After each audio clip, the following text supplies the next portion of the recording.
Oke guys, lanjut aja langsung ya, ini ke part 2 nih ya. Part 2-nya dimulai dari kelenjar tiroid. Tadi kan kelenjar hipofisis di part 1 sudah habis. Sekarang masuk ke yang kedua, yaitu kelenjar tiroid, nama lainnya dari TSH. TSH ini merupakan anak dari hipofisis tadi kan ya. Nah, hipofisis tadi menghasilkan TSH, TSH menghasilkan kelenjar tiroid. Kelenjar tiroid nama lainnya adalah kelenjar gondok ya. Kelenjar gondok. Kelenjar gondok ini dia letaknya di leher ya, letaknya di dekat leher. Pokoknya sekitar leher lah. Leher. Oke, gondok. Kelenjar gondok atau kelenjar tiroid dibagi menjadi dua ya. Yang pertama adalah hormon tiroksin. Yang kedua nanti hormon kalsitonin ya. Yang kedua kalsitonin. Hormon tiroksin ini hampir sama efeknya kayak GH ya. Jadi sifatnya itu kayak GH.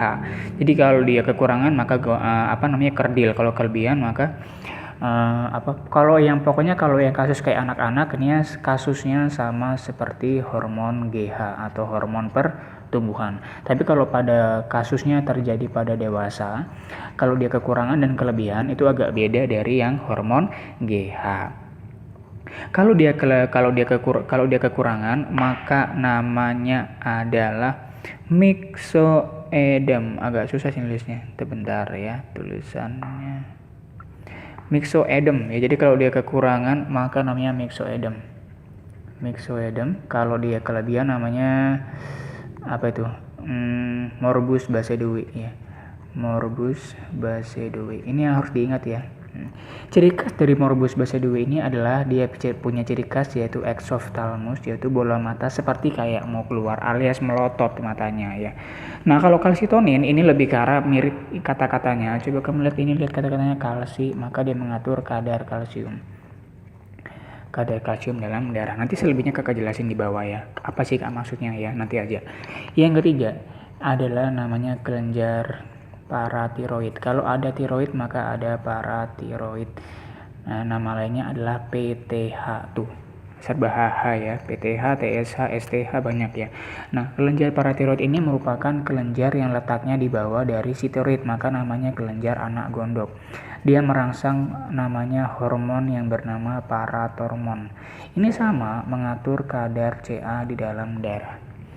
Nah, di bawah ini baru kakak jelasin langsung gimana cara membedakan kerja hormon kalsitonin sama PTH. Misal gini, kalau ada kadar kalsium dalam darah, ini di dalam darah ya, sama nanti kadar Ca di dalam tulang, kadar Ca tulang. Dalam kondisi manusia itu kelebihan Ca dalam darah, maka Ca-nya kan naik. Saat Ca dalam darah naik itu nggak boleh, maka harus dibawa ke tulang. Kenapa nggak boleh kak? Nanti bisa menyumbat pembuluh darah. Nggak boleh kebanyakan kalsium dalam darah, bisa menyumbat sistem peredaran darah, sehingga kalsium yang berlebihan dalam darah tadi harus ditransmisikan atau dibawa ke tulang dengan bantuan hormon kalsitonin. Nah, dalam kondisi tertentu juga, misal orang tua yang mungkin sistem penyerapan di ususnya sudah nggak bagus, maka dia kalau makan kalsium tetap kurang terserap dengan baik dalam tubuhnya. Sehingga kalau orang tua cenderung dia mengalami defisiensi kalsium dalam darahnya atau mengalami kekurangan kalsium dalam darahnya. Sehingga kalau dalam kondisi kalsium dalam darah ini kurang, maka yang kalsium tadi kan harus butuh kan, kalsium harus dipenuhi kan dalam darah, maka dia akan menyedot Ca dalam tulang dengan bantuan hormon paratormon. Nah, kedua hormon ini sifatnya adalah antagonis, artinya berlawanan. Untuk apa kak kerjanya begini? Ya biar seimbang lah ya kan. Ca dalam darah biar tetap seimbang dalam kadarnya, nggak boleh kelebihan, nggak boleh kekurangan gitu. Nah, makanya orang tua cenderung mengalami osteoporosis. Kenapa?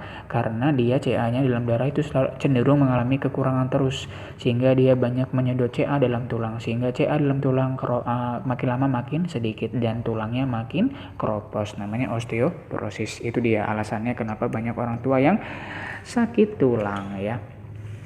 Oke, lanjut lagi ya. Untuk kelenjar yang keempat, ini kelenjar yang sangat simpel, yaitu kelenjar timus ya.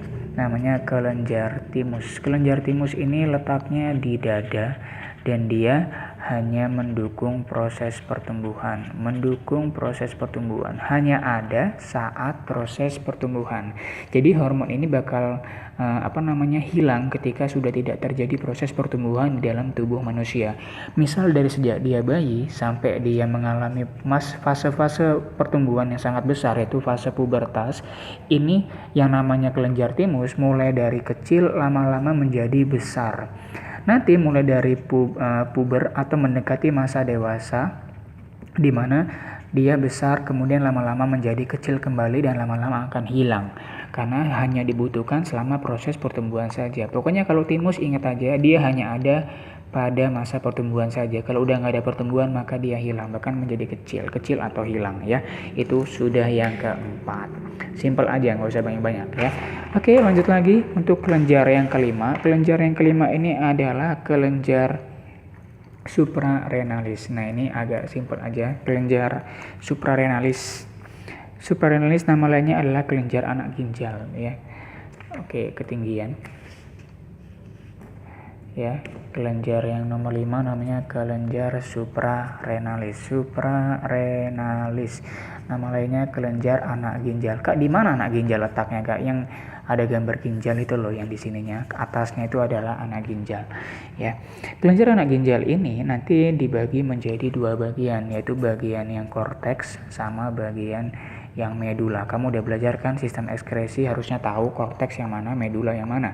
Korteks itu yang bagian luar, yang setelah kulit ya. Korteks, di bagian korteks, nanti di sini di bagian korteks banyak dihasilkan hormon-hormon lagi.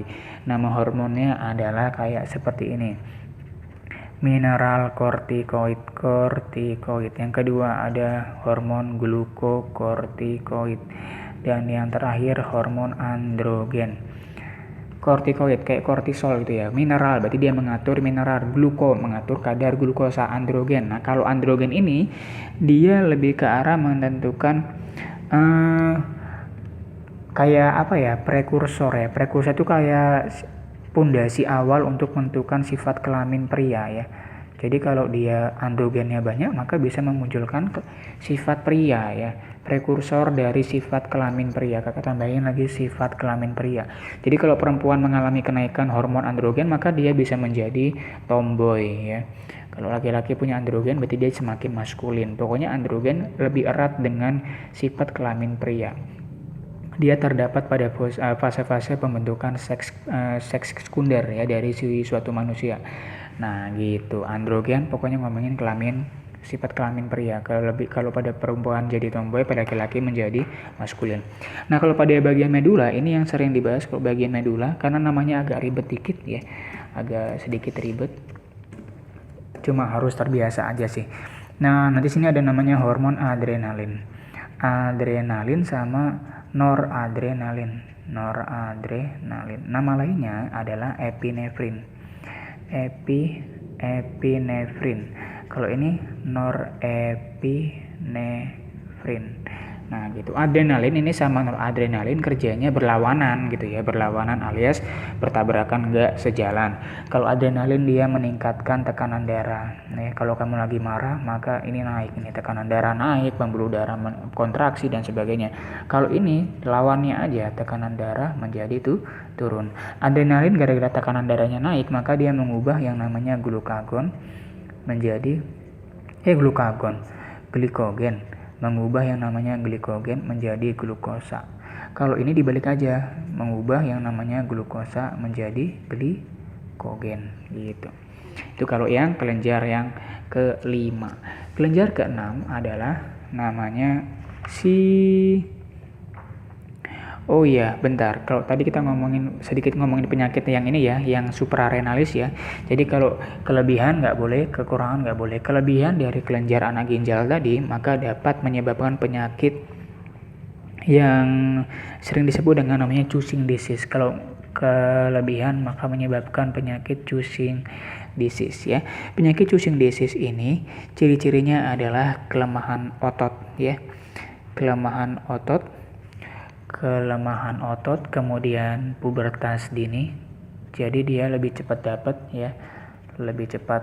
pubertas dini alias lebih cepat dapat dan sebagainya. Bahkan dia memiliki karakteristik pria. kayak tomboy lagi. Kalau dia kekurangan maka nama penyakitnya Addison. Ini sering keluar nih. Penyakit Addison adalah gara-gara kekurangan hormon suprarenalis. Ciri-cirinya adalah terjadi ketidakseimbangan. Kulitnya hitam, kulit menghitam. Ciri yang paling dapat dilihat adalah kulit menghitam, ketidakseimbangan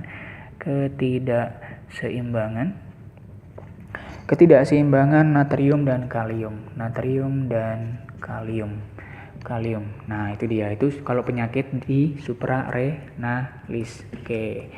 Nah, kemudian langsung lagi ke bagian hormon yang mungkin terakhir. Oh, bentar. Hormon yang selanjutnya adalah hormon pankreas. Kalau pankreas nggak usah banyak-banyak, langsung simpel aja ya.